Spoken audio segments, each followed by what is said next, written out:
friends, and welcome back to my channel. So today is a video that I got the idea of when I was in the shower. So that's that. So today I'm actually going to be sorting, I guess, my favorite books into types of tea. So I am a very avid tea lover, and I actually had a job where I worked at a tea shop. So I have some, I guess you would say, background knowledge on tea. So I hope that all of these picks make sense. Fingers crossed. But without further ado, let's dive into the books that I made as teas. For any of you wondering what tea I'm drinking, I am just drinking the Tazo chai tea. It's my favorite chai tea. I know, heathen, it's fine. Everything's fine. It's delicious. So, you know, whatever. So the first book that I'm going to talk about is Clockwork Princess by Cassandra Clare, and the tea that I thought would be perfect for this book is none other than Earl Grey tea. So Earl Grey tea is essentially a black tea that has bergamot flowers in it, and also some Earl Greys will have bergamot oil added to it. Some of them will also have like lemon or orange oil added to it. It gives it a little bit more of a citrusy flavor. I chose Earl Grey for this one for the simple fact of being that this entire series is essentially based off of London, and English people have essentially dubbed Earl Grey as their like national tea, I guess. And Earl Grey also reminds me of like aristocratic settings, and that's kind of how I saw the London Institute. There was a lot of literature there and a lot of like rooms and staircases in the London Institute, at least how I saw it. And so it kind of reminded me of like that aristocratic feel, which is also what I get when I drink Earl Grey. I feel very posh when I drink Earl Grey. And also I can just kind of imagine Tessa Gray just sitting down with a good book and drinking an Earl Grey tea. So that's what I associate with this book, at least. Another one that I would associate this with is just simply English breakfast tea, which is just like a plain black tea. English breakfast is kind of like, I wouldn't say gritty, but it's almost like grainy. So you get like a grainy mouthfeel when you drink it. It's very honeyed. It's got kind of like those sweet undertones. And so that's another one that I would pair with this one. But Earl Grey is like my top go-to for Clockwork Princess. The next book that I'm going to talk about is I Wish You All the Best by Mason Deaver. So this is essentially a coming out story about our main character, Ben, who is a non-binary high school student. And this book deals with a lot of internal mental health struggles. Not only does it deal with Ben coming out as their gender and also dealing with the backlash of their parents not accepting them as their gender, it also deals with a lot of like finding yourself and finding your people. And so for this one, I actually chose rooibos tea. So rooibos tea is alternately named red bush tea, and it's a type of bush from South Africa. Rooibos is like these little tiny leaves that you can brew for however long. They're mostly herbal, and rooibos is paired really well with like warm flavors such as cinnamon or ginger. I chose rooibos because rooibos tastes like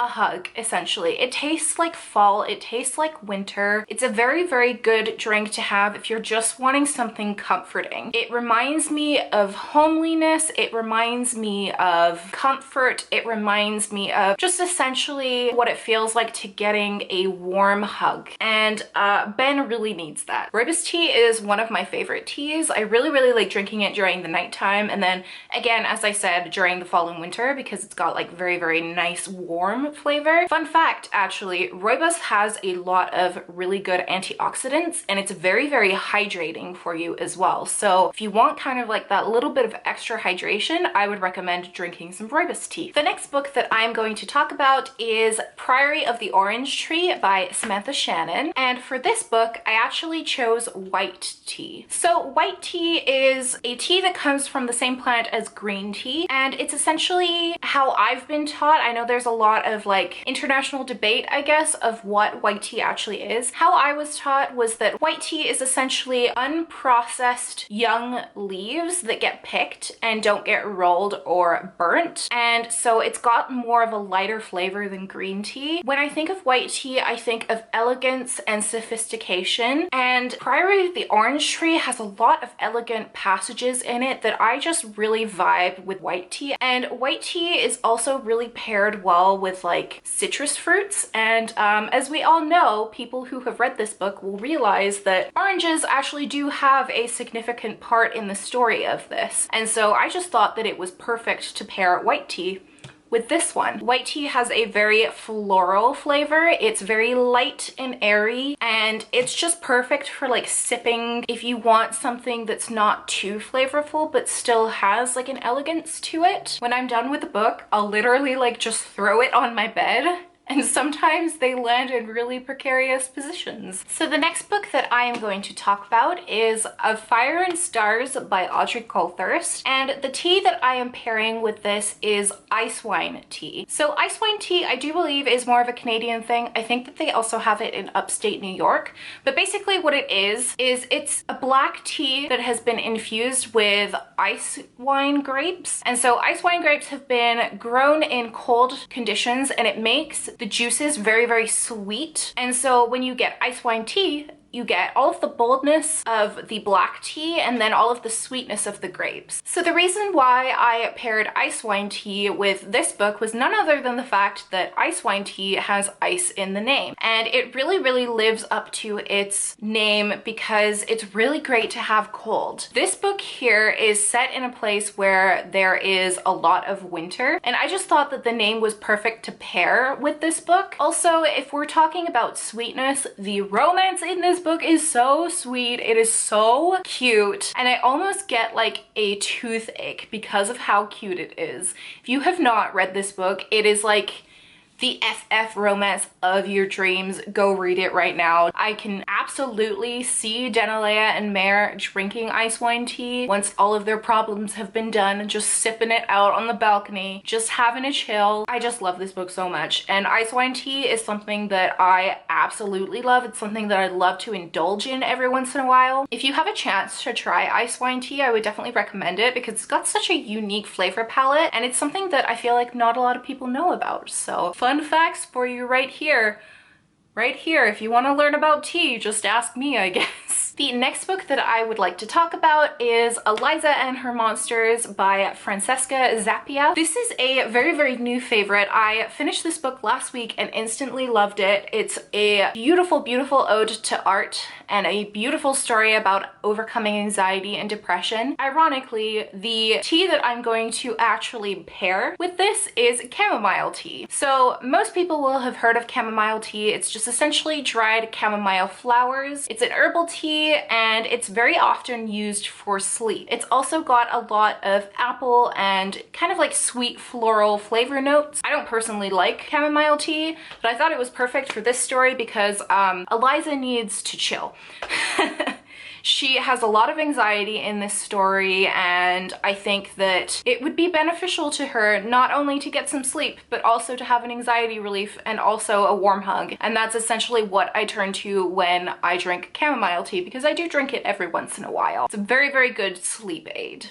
The next book that I would like to talk about is another new favorite, and that is Ninth House by Leigh Bardugo. So the tea that I decided to pair with this one is Russian Caravan tea. So Russian Caravan tea is a type of black tea, very similar to Lapsang Souchong. So these two teas are very similar in the fact that they are very, very smoky. They have a very, very bold taste. And Russian Caravan tea is also alternately called gunpowder tea because it literally tastes like gunpowder or like campfire smoke. And so I paired it with this one because this book here is very, very dark. It is very, very gritty. It is very, very smoky, but this book also tackles a lot of different issues, and it has a lot of depth. And Russian Caravan tea also has a lot of depth. A lot of people just drink it black. I also drink it black. I don't really like Russian Caravan tea, but it's nice every once in a while. Like, it's not something I would drink on the regular, but it's also got like just a very, very unique flavor, and I think that the people who like the tea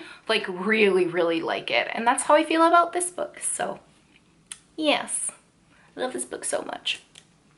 We knew this book was coming. I can't do a favorites list without talking about Girls of Paper and Fire by Natasha Nyan. And the tea that I've actually paired with this book is just a very, very simple pomegranate herbal tea. Alternately, I will go with any sort of red fruit tea, but pomegranate is the one that I want to talk about because pomegranate tea is very, very versatile. It's got a lot of different flavor notes that I really enjoy about it. So pomegranate within itself is a very, very sweet fruit, but it's also got a lot of tartness to it. Sometimes a little bit of bitterness to it too. When I read this book, I went through so many different emotions, and there are so many topics dealt with in this book that made me feel so many different layers of things. And when you encounter a tea that has a lot of different layers like pomegranate tea, it's just an experience within itself drinking it, and that's how I feel about this book. Also, the characters Lei and Ren have so many layers to their personality, and I just thought that pomegranate was fitting because, again, pomegranate has just so many layers of flavor within it. It's sweet, it's bitter, sometimes tart,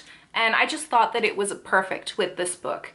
Also, it steeps into like a very, very rich red color, and I associate red with this book for some reason. I'm not sure why. The end pages are pink, but they would also be perfect in like a kind of like subdued pinky red color too. I don't even know what I'm saying at this point. Read this book, please. If you haven't read it, think of me. Think of how much I love this book and love it too. And there you have it. There is me pairing my favorite books with different types of tea. I hope you enjoyed this video. It was kind of something a little bit more different for me and a little bit more experimental, but I actually really enjoyed thinking of like which teas to pair with them. I've also thought of like a couple more sitting down here to pair with other books. So maybe I'll do like a different series. If you'd like more videos like this, please let me know down in the comments. If you did like this video, again, please give it a thumbs up and let me know down in the comments what type of tea is your favorite. My personal favorite tea is like anything that's nutty or chai. As always, thank you so much for watching, and I will see you again in my new video. Bye!